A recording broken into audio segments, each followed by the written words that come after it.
அனைவருக்கும் யோகிஸ் தியானம் மற்றும் ஆன்மீக குணமளிக்கும் ஆய்வு மையம் சார்பாக அன்புடன் வணக்கத்தையும் வாழ்த்துக்களையும் தெரிவித்துக் கொள்கின்றேன்.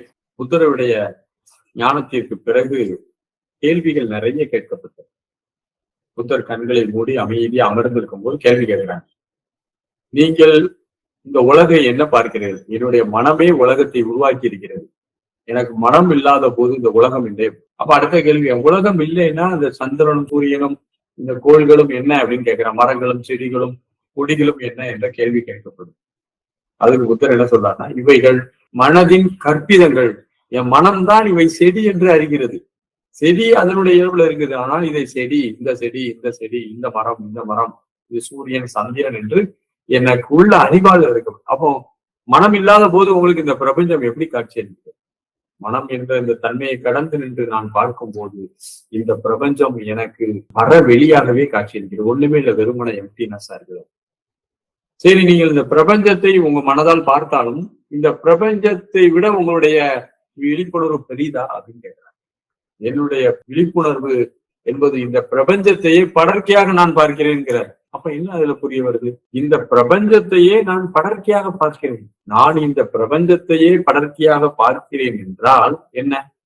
அப்ப இந்த பிரபஞ்சமே எனக்கு விட்னஸ் ஆன பொருள் என்றால் அப்ப அவருடைய விழிப்புணர்வானது பிரபஞ்சத்தையும் கடந்து பறந்து விரிந்து இருக்கிறது என்பதை அது மறைமுகமாக சொல்கிறது. உங்களுக்கு புரிஞ்சிருக்கும்னு நினைக்கிறேன். அதே போல எல்லையில்லா பெரும் கடலான என்னிடம் இந்த பிரபஞ்சம் என்ற கப்பல் மனம் என்ற காட்சினால் அங்கும் இங்கும் அழைக்க வைக்கப்படுகிறது. இதனால் எனக்கு ஒன்று வருத்தம் இல்லை.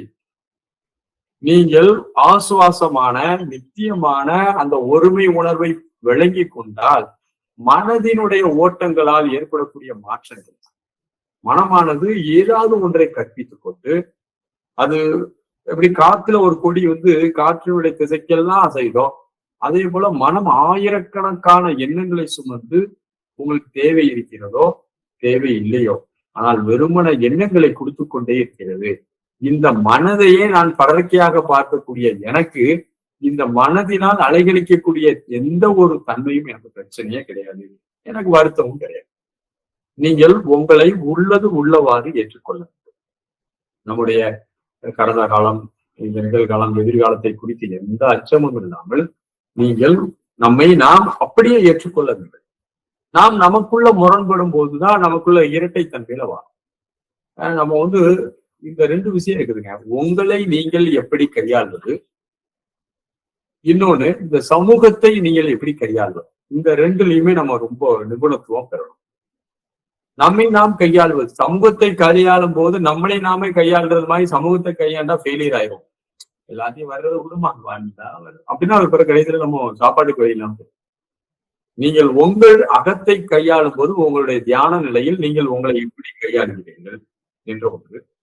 இன்னொன்று, இந்த புறத்தை நீங்கள் உங்களை கையாளும் போது இன்டலெக்சுவலாக எப்படி உங்களுடைய பொருளாதாரத்தை ஈர்க்கிறதுக்கான நுட்பத்தை நீங்கள் பெறுகிறீர்கள். இந்த இரண்டுமே நம்ம கவனிக்கப்படணும்.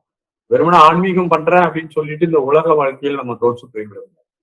இந்த உலக வாழ்க்கையை பண்றேன் அப்படின்னு சொல்லிட்டு ஆன்மீகத்தை கோட்டை விட்டக்கூடாது.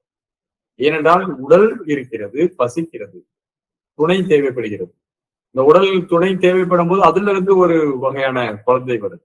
அந்த குழந்தைகளுக்கான பொறுப்பு. இந்த சமூகத்துல இவ்வளவு வேலையும் செஞ்சு வச்சுட்டு சும்மா இருந்துட்டு போயிருக்கலாம். கல்யாணம் பிடிச்சி குழந்தைலாம் பெற்றுட்டு நான் ஆன்மீகவாதி அப்படின்னா அது எப்படி சரியா வரும்? அப்போ பொருளாதாரத்தை ஈட்டுவதற்கான ஒரு அறிவை நீங்கள் பெற்றிருக்க வேண்டும். அதனால அதிவிதி குழப்பிடக்கூடாது. ஆன்மீகத்தினால் பொருளாதாரமும், பொருளாதார வாழ்க்கையினால் ஆன்மீகம் கற்றுக்கூடாது. ஏனால் ஆன்மீகம் என்பது மனிதனுடைய மனதை ஆழ்ந்த அமைதியிலே தொடர்ந்து வைக்கிறது.